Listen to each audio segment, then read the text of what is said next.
Good evening doctor. Good evening. Doctor, मेरा नाम मनीष है अच्छा। और मैं आप ही के अपार्टमेंट में रहता हूँ, सेकंड फ्लोर पे। ओह, आपने देखा भी होगा मुझे। कैसे आना हुआ मनीष? डॉक्टर, बात दरअसल ये है कि मुझे आपसे कुछ सलाह भी करनी है और कुछ बातें अपने बारे में बतानी भी है। हाँ तो पूछो, क्या पूछना है? डॉक्टर, मेरी शादी हुई थी अभी 1 साल पहले और मेरी वाइफ प्रेग्नेंट है।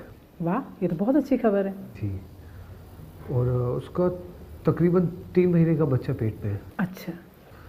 मैं हर चीज़ से खुश हूँ। मेरे पास सब कुछ है, अच्छा परिवार, अच्छी जॉब और अच्छी वाइफ और एक अच्छा बेबी भी मिलने वाला है। तो फिर क्या प्रॉब्लम है मनीष? प्रॉब्लम ये है कि डॉक्टर, मैंने आज तक बचपन से लेकर अभी तक कभी भी किसी लड़की की तरफ नज़र उठा के नहीं देखा। अच्छा। जो मेरे हिस्से का प्यार था वो मैंने अपनी वाइफ को ही दिया और उससे ही प्यार करता हूँ, वो उसके प्रति वफादार हूँ और रहूँगा हमेशा। ये तो बहुत अच्छी बात है मनीष। बस मैं थोड़ा सा आप कहो तो सेक्सी कहूँ या कुछ भी कहूँ, मेरा रोज़ सेक्स करने का मन करता है। और अब मेरी वाइफ प्रेग्नेंट है, 3 महीने का उसका पेट में बच्चा है, तो अब वो हफ्ते 10 दिन से मुझे बिल्कुल पास नहीं आने देती। यहाँ तक कि जब मैं रात को ऑफिस से जाता हूँ ना, वो मुझसे पहले सो जाती है और कभी कभी मैं शुरुआत करता हूँ प्यार करने की, तो बिल्कुल वो चिड़चिड़ी सी हो जाती है, एकदम झला जाती है और कहती है खाना खाओ सो जाओ। जब हम दोनों एक साथ सोते हैं तो यहाँ तक नौबत है कि वो मुझसे पीट करके सो जाती है। उसे पता ही नहीं मैं कब सोया, सुबह कब उठा। और जब मैं उससे बात करता हूँ तो वो साफ साफ कह देती है कि जब तक हमारा बच्चा नहीं होगा हम सेक्स नहीं करेंगे। लेकिन मैं तो सेक्स के बिना रह ही नहीं सकता। मुझे कम से कम मुझे तो रोज़ सेक्स करने की आदत है। ओह, तो मनीष तुम्हारी ये प्रॉब्लम है, ये कोई बहुत बड़ी प्रॉब्लम नहीं है। अक्सर क्या होता है मनीष कि जब शादी होती है तो लड़की का दिमाग सिर्फ अपने हस्बैंड की तरफ होता है और उससे वो बहुत खुल के प्यार करता है। हाँ, शादी के पहले वो मुझसे ऐसे टूट के प्यार करती थी मानो कि बस सारी खुशियाँ मिल गई हो। हाँ, फिर प्रेग्नेंट होने के बाद में औरत के हार्मोन्स चेंज होते हैं, उसके अंदर कुछ बदलाव आते हैं, सेक्स की तरफ रुचि कम हो जाती है और सारा ध्यान उसका जितना कॉन्सेंट्रेट करती है वो सिर्फ अपने बच्चे की तरफ करती है। वो बट जाती है, कहने का मतलब ये है। और सेक्स करने में कोई बुराई नहीं है। प्रेग्नेंट औरतें सेक्स नहीं करती ऐसा तो कहीं नहीं लिखा, करना चाहिए लेकिन बड़ी सावधानी के साथ। तो वो मुझसे क्यों नहीं करती? मनीष, ऐसा होता है कि वो कहीं इनसिक्योर फील करती हो कि अगर हम लोग रिलेशन बनाएंगे तो मेरे बच्चे को कुछ हो जाएगा। हो सकता है उसने कहीं कुछ सुन रखा हो जो उसके जहन में उतर गया हो और आपसे ना बांट पा रही हो वो चीज़ें। बहुत सारी चीज़ें एक औरत के जीवन में होती है मनीष। तो वो ऐसा कब तक मेरे साथ नहीं करेगी? नहीं, ऐसा नहीं है कि नहीं करेगी। कम से कम 6-7 महीने की ड्यूरेशन में आप सेक्स कर सकते हैं, लेकिन बहुत सावधानी के साथ, एहतियात के साथ, क्योंकि उस वक्त बच्चा अपनी पूरी ग्रोथ कर चुका होता है। कई बार क्या होता है कि 9 महीने में बच्चा पैदा ना होके कई बार 7 महीने में भी हो जाता है। प्री मैच्योर बेबी उसको बोलते हैं। ऐसा नहीं कि वो जीवित नहीं रहते, वो जीवित रहते हैं क्योंकि वो पूरी ग्रोथ कर चुके होते हैं, सिर्फ उनका टाइम पूरा नहीं होता है।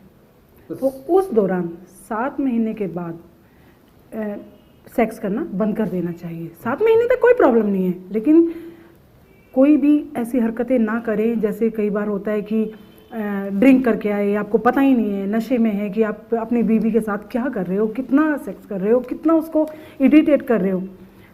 आप नॉर्मल रहो, अपनी बीवी के साथ आओ, प्यार करो और आराम से, सावधानी से, ताकि ना तो बेबी पे कोई असर पड़े ना ही वाइफ पे।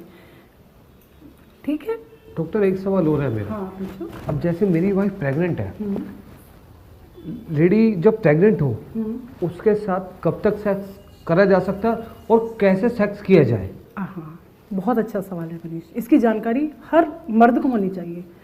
देखो, जब आपकी बीबी प्रेग्नेंट होती है 6 महीने के बाद तक तो नॉर्मल आप सेक्स कर सकते हैं, लेकिन कई बार मर्द का मन होता है कि कभी रिलेशन बना लो तो बहुत ही ज़्यादा एहतियात के साथ, ज़्यादा उछल कूद नहीं करनी चाहिए, ज़्यादा एक लेडीज़ को पुश नहीं करना चाहिए।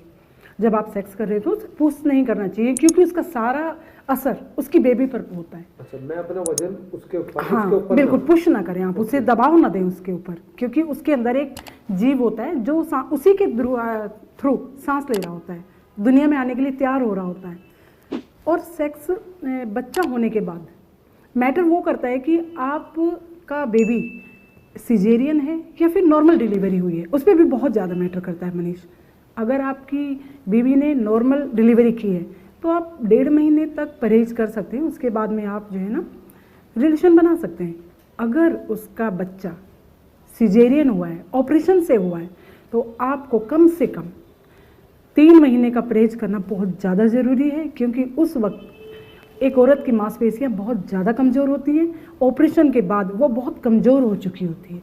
अगर आप थोड़ा सा संतुष्टि कर सकें या अपने आप पे कंट्रोल कर सकें, तो अगर आप 6 महीने का परहेज कर दें, उसके बाद आप नॉर्मल लाइफ जी सकते हैं। कोई भी आपको टेंशन नहीं होगी, कोई भी आपको सोचने की समझने की कोई ज़रूरत नहीं है। आप मज़े से एंजॉय कर सकते हैं और अपनी मैरिड लाइफ जी सकते हैं। डॉक्टर, एक सवाल हो रहा है मेरा आपसे, जो आपकी बातें सुनकर एक सवाल और उमड़ आया। पूछिए मनीष।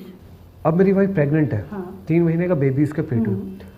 अगर मेरी उसके साथ सेक्स करने की इच्छा है और वो मान लीजिए अभी तैयार नहीं है और मेरी बातों से तैयार हो जाती है, तो मैं उससे किस तरीके से सेक्स करूं? अभी तक तो आपने बताया कि ऐसे नहीं करना चाहिए, पर अगर करूं तो किस तरीके से करूं? हाँ देखो, उसको बिस्तर पे धीरे से लेटा के और हल्के हल्के आप अपने लाइफ ऑफ पार्ट को जो है, आपका जो लिंग है, उसे हल्के से उसकी योनि में डालेंगे, धीरे धीरे से पुश करेंगे। औरत को कोई भी ऐसा ना हो कि वो ऊंची जगह या नीची जगह है, या फिर आप उसको हल्का सा करवट दिला के भी उसके साथ में सेक्स कर सकते हैं, इससे कोई प्रॉब्लम नहीं होगी। हाँ, लेकिन आप पैर से कर रहे हैं या फिर मोड़ के पैर किया है आपने, या आप ऐसे कर रहे हैं वैसे कर रहे हैं, ये नहीं करना चाहिए। तो डॉक्टर, जब सेक्स की चरम सीमा आ जाती है तो अपना आप ही सेक्स करते वक्त धक्के तेज हो जाते हैं, तो मेरा पूछना ये जरूरी है आपसे कि धक्के तेज मारकर कोई उसको हानि तो नहीं हो सकती है? धीरे करूं कैसे? नहीं मनीष, उस वक्त आपको अपने ऊपर कंट्रोल करना होगा और आप अपने डिस्चार्ज होने तक बहुत नॉर्मल तरीके से उसे पुश करेंगे, धक्का मारेंगे, और उसके बाद में आप कोशिश करें कि उसे किसी तरह की तकलीफ ना हो। आप अपने आप पर कंट्रोल रखें जी, ठीक है? अच्छा डॉक्टर, एक बात और पूछना चाहूँगा मैं। पूछिए। जब प्रेग्नेंट लेडी होती है तो उनका ऐसा तो नहीं है कि उनको भी डिस्चार्ज कराना ज़रूरी है उस वक्त, क्योंकि फिर मैं अपने आप में गिल्टी महसूस करूँगा, मैं तो हो गया, क्या वो प्रेग्नेंट के समय डिस्चार्ज होती है या नहीं होती? नहीं, औरतें डिस्चार्ज हो जाती हैं, लेकिन अगर वो डिस्चार्ज होने की वो रखती हैं तो उसमें उन पे बेबी पे जोर पड़ सकता है, उसके पूरे पेट पर असर हो सकता है, दर्द होगा उसे। इसलिए कोशिश करें कि आप खुद डिस्चार्ज हो, उन पे ज़्यादा ध्यान ना दें, क्योंकि उनकी रुचि उस वक्त सेक्स की तरफ नहीं, रुझान ही नहीं होता है, इसलिए वो कभी कोशिश नहीं करती कि मैं भी डिस्चार्ज हूँ। आप ध्यान रखना इस चीज़ का। डॉक्टर, आपकी सारी बातें मेरे समझ में आ गई है, लेकिन 3 बातें मैंने अच्छी तरीके से गांठ मार ली है। क्या? पहली बात, सेक्स करते वक्त उत्तेजना बिल्कुल नहीं दिखानी चाहिए, बिल्कुल, और जहाँ तक हो सेक्स कम करूँ। हाँ।